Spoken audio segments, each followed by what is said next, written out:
Hi, everyone. Wow. Okay, so this is the main stage. This is my 6th year at FinCon, and over the past few years, I've spoken on many panels, I've spoken at newcomer orientation, and I've given a few talks of my own, but admittedly not to audiences as big as this one. So I knew today that my big idea had to be something that would work with an audience as diverse as this one, because we have bloggers, we have podcasters, financial planners, finance planners, we have financial companies, their employees, we have marketing companies, and this year we have members of the community who are just straight up money nerds and happy to be here this year. So I knew that I had to come up with a theme. And the idea that kept bubbling up for me is this idea of perseverance. And it's an idea that's become really popular over the past few years because studies show that grit and perseverance are actually a better indicator of success than any academic accomplishment you could have. And I know a thing or two about perseverance because in just a few months, I will make my 10-year blogging anniversary. Yeah. Yep. The only longer relationship than that one is my husband. He just edged it out by a few months. So in 10 years, I've had to weather a lot of highs and lows. There's been great moments, amazing launches, wonderful partnerships, those cool surprise emails you get sometime that's like, hey, can you be on Good Morning America this afternoon? Those happen a few years in. But there's also been a lot of disappointments. There's been contracts I thought would be life-changing that have fallen through a few days before signing. There's been failed partnerships. There's been failed launches, lots of those. And there's been lots of money wasted before you figure out your Facebook ad strategy. So how do you get up day after day, and how do you hang in there until you can get those really incredible wins? How do you get anything that you want in life? How do you get those promotions? How do you get the raises? How do you get to speak at FinCon? How do you get the little things like asking someone for a backlink, or those really cool big things like being a spokesperson for brands? I'm here to tell you there's only one way to get what you want. You have to ask for it. Sounds really simple when I say it like that, right? All right, guys, leave FinCon. Just go ask for what you want. Have a great day. But there's a lot of fear involved in that. So I'm here to tell you a secret, something I've carried with me for over 10 years. It's a little bit of knowledge that I've gathered over time. Anytime that there's something you really, really want and you ask for it, there are only 3 answers you can get. There's not infinity possibilities that we make up in our head. There aren't even 20 possibilities. There's just 3. They'll say yes, they'll say no, or they will ignore you completely. And I learned this yes, no, ignore thing really early on in my blogging career, and I'm so glad I did because it served me so well and has made me so unafraid to ask for anything that I want. All it is yes, no, and ignore. That's it. I learned this very early in my blogging career because I don't know about you, but it took me about 2 years to make my first dollar from my blog. And so in order to make some money, I decided, I think I can be a freelance writer. Had no idea how, of course. So I decided that I would just blind pitch complete strangers and ask them if I could be a writer for their blogs. And I'm really glad I kept track of how many people I asked, because I kept a running spreadsheet, and I promised myself I would ask one person a day to hire me as a staff writer, and the results were fascinating. 80% of people I asked ignored me. A handful were nice enough to say thanks, but no thanks.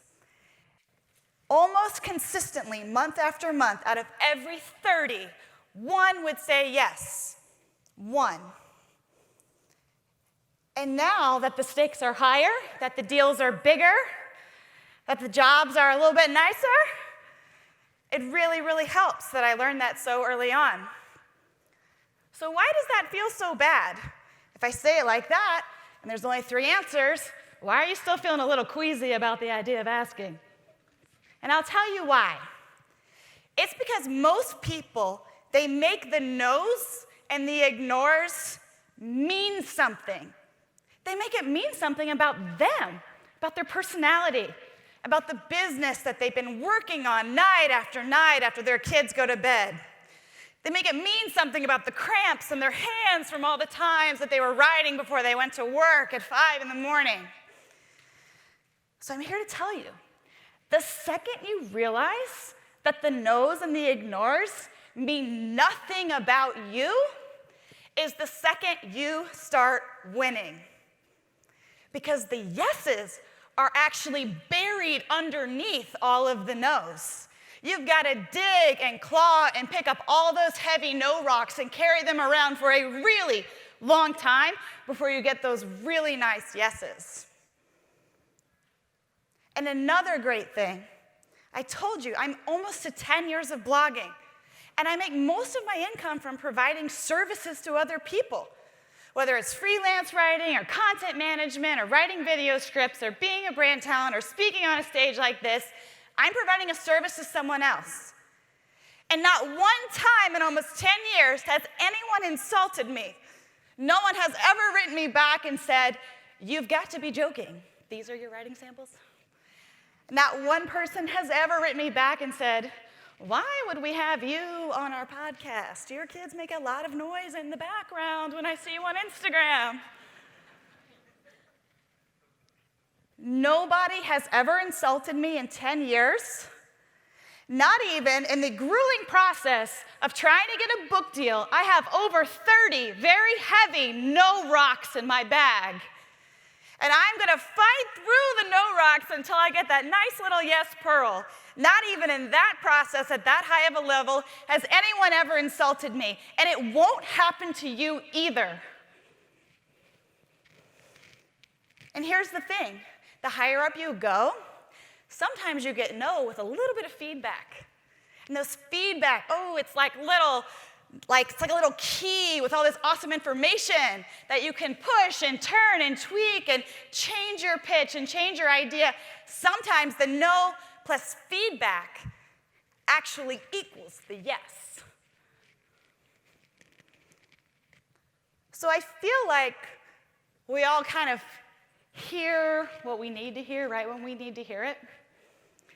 And I know there's something that you want. It's something that's maybe bothering you. It kind of bubbles up and pops in your head from time to time. And those quiet moments when you're driving in your car, or maybe in the shower. Maybe it's a book idea. Maybe it's the hope that you can quit your job, be a full-time entrepreneur someday. Maybe there's someone you really want on your podcast, but you're afraid to ask. It doesn't matter how big or small it is. There's something that you want, and it's calling to you, and it's bugging you, and it keeps, it's nagging at you. So just like everyone else in the world, you can also give yourself those 3 answers. You can ignore the feeling. We can pretend this conversation never happened.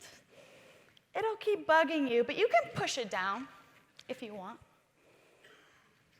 You can say no to the call. A really popular answer is, not right now. Maybe when I get 1,000 people on my email list. Maybe when I finally get Mediavine. Maybe when those people finally ask me to be in their mastermind. The no's to yourself are better than the ignores because at least you've acknowledged something that you want.